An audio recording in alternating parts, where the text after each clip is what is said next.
Hello everyone, and welcome to a foreigner farming in the Philippines. It's been a long day on not much sleep, and a frustrating one as well. I really do love the Philippines, but sometimes the logistics of getting things done here, I don't know how else to put it, the incompetence of a lot of the professionals that you encounter here can just drive you nuts sometimes, and I've had one of those days. We had a whole thing going on at the hospital last night and today with Tatay going down on us. He's fine, pretty much fine now. But just the whole thing of, you take someone to the hospital and they come down here and hang out with the fish. We just fed them. I mean, you take someone to the hospital and you expect that the staff there is professional. And this particular, it's not just this time. Other expats here have done videos on this particular hospital in Taliban and the level of service and lack thereof and expertise of the personnel there. And it's just, we took Tatay in. He had basically passed out and had fallen, and the nurse in the emergency room was pretty good. She took his vitals, started him on dextrose, all the things that you would expect, and we leave, and we leave being told that they're going to do a blood test, a spectrum analysis on his blood, and they're going to do a urine test because he's had kidney problems. And so we go back again the next morning, and this was at like 2 o'clock in the morning, so Tatay hadn't eaten for 8 hours already. The doctor came in, interviewed him, took some notes, ordered those tests, and usually when you have that kind of blood work done and those kind of tests, you need to be fasting for 12 hours. So he was already 8 hours into fasting. He hadn't had anything but water, and this was at 3 o'clock in the morning. So by 7, they could take the blood and urine and go do the test on it. Well, I guess at 7, instead of having the test done, the blood drawn and the urine sample taken, they fed him breakfast. They took him rice.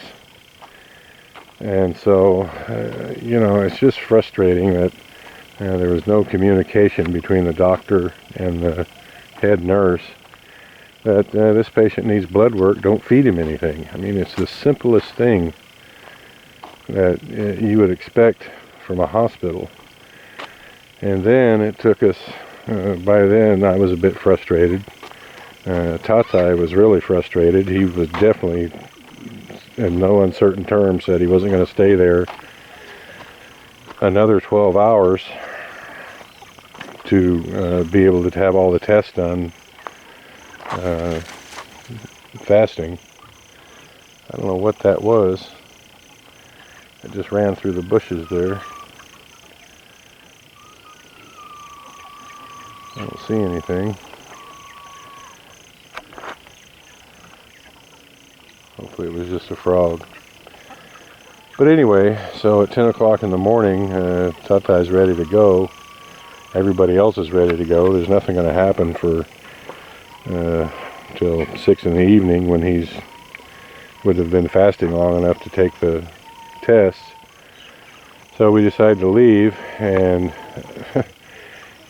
all the signatures, all the departments have to sign off to get the bill done, to get the paperwork done. It took almost 9 hours to get all that done and to be released, because the blood work had been ordered by the doctor, but the lab had never received it. The lab still wanted to bill for it, even though they hadn't done it.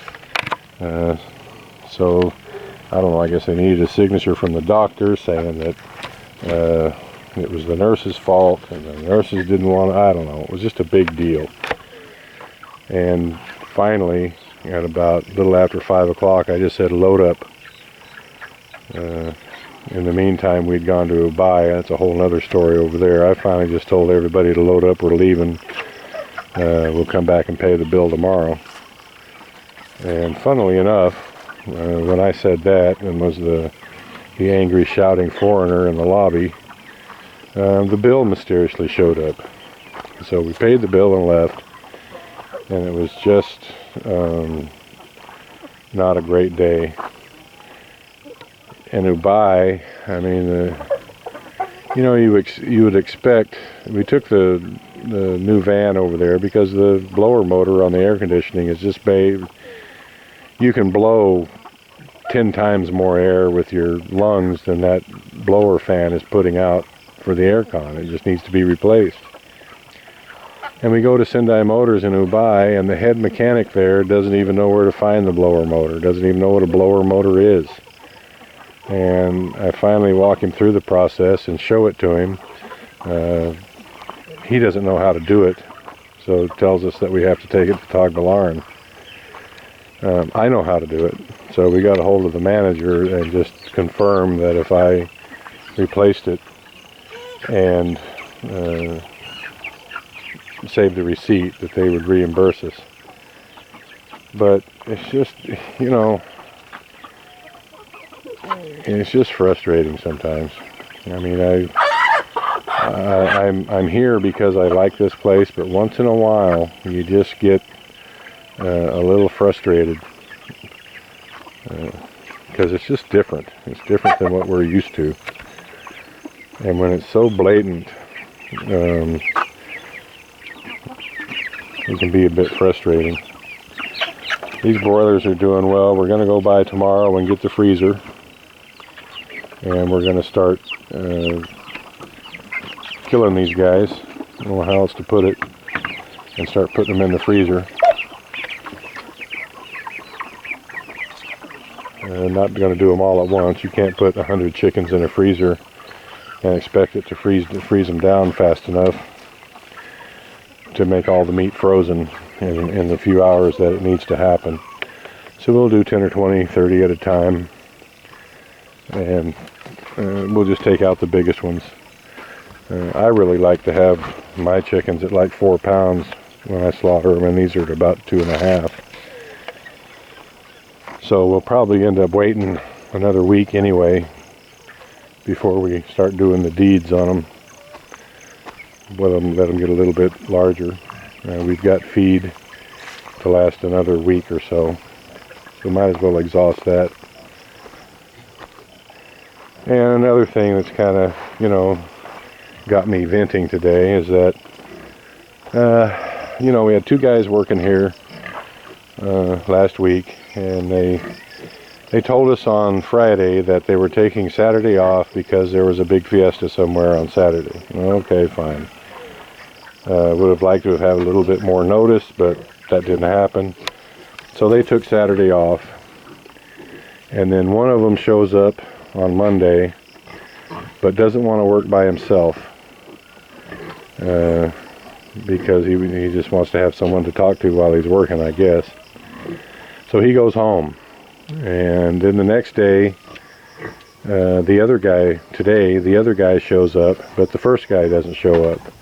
And the guy that showed up today, well, of course, he's the same way. He doesn't want to work by himself, so he goes home.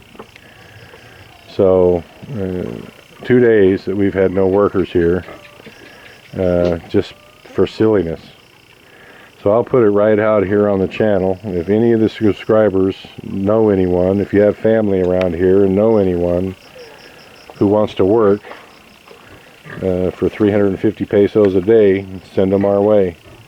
Because I'm over these two guys. They've been a problem for a month. They work like they've got frozen molasses in their veins. They work slow. They don't think 5 minutes ahead. You give them instructions, they don't follow it. I'm just over them. They've both been working for us, mostly on, but off and on, for 6 months, and I think they're just tired of working here, and I'm tired of employing them. Marcel's even going to put a couple shout outs for people in Mindanao. I mean, this is an example here. I mean, it was clearly stated what was wanted here. This was a double pin. There's a pin there and a pin here, and this was the same way. There was a pin there and a pin here. It was clearly explained to them, we're going to turn this into 3 pins, guys. And they fully understood that, because they've dug out the trench here, 2 of them, so that you can make 3 pins here. A pin there, a pin here, and a pin here. But when they dug this out, they weren't thinking, they just weren't thinking. They've left this bit of cement there to put a feeder in for this pin, and they left a bit of cement here for the feeder for this pin. So these 2 pins have feeders that are supported by the dirt, but for this pin, for some reason, they just dug it all out. Now that's all going to have to be filled back in with dirt and packed, and then a feeder put in it. It's just that kind of stuff. You know, you can't babysit a worker 8 hours a day, or you just might as well be doing it yourself. And we're paying them 100 pesos a day more than the going rate. The going rate for our labor here is 250 pesos. It's just frustrating. A carpenter or a mason goes for 300, and a carpenter goes for 350. So we're paying both these guys carpenter rates when really they're just laborers, because neither of them have the skills of a mason or a carpenter. Well, it's neither here nor there. Might work them tomorrow to go get rice hulls. I haven't even talked to Marcel about firing them. That's about where I'm at. I'm pretty much over it. But we may work them one more day to get rice hulls. But can't turn your back on them. Tatai hasn't been feeling good. I know that he's not going to want to babysit them either on that fattening pen or converting those pens over there into the lactating pens. Marcel and I are busy. I'm going to be busy all morning watering again. I've got some weeding to do. I just can't be with those guys continuously. What are you doing, knothead? Huh? Get back in there. Go on. Get back in there. Where's your...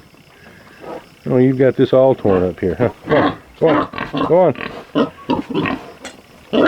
Go on. Get back in there. Go on. Go on. Go on. Hardhead. She's got one bar busted loose here. See if I can get this to where we can keep her in there. I'm going to have to set this camera down.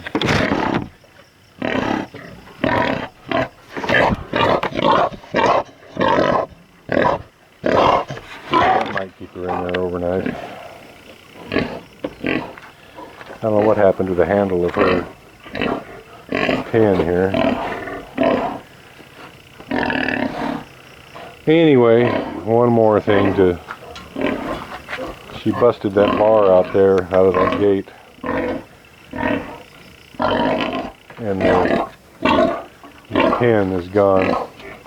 What do you want, huh? What do you want? This is the little knothead pig. She was the one that used to run around when she was a baby. Always got out of her pen. I'll give you a banana leaf.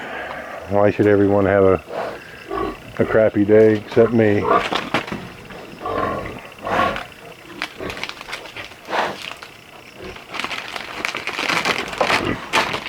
There you go.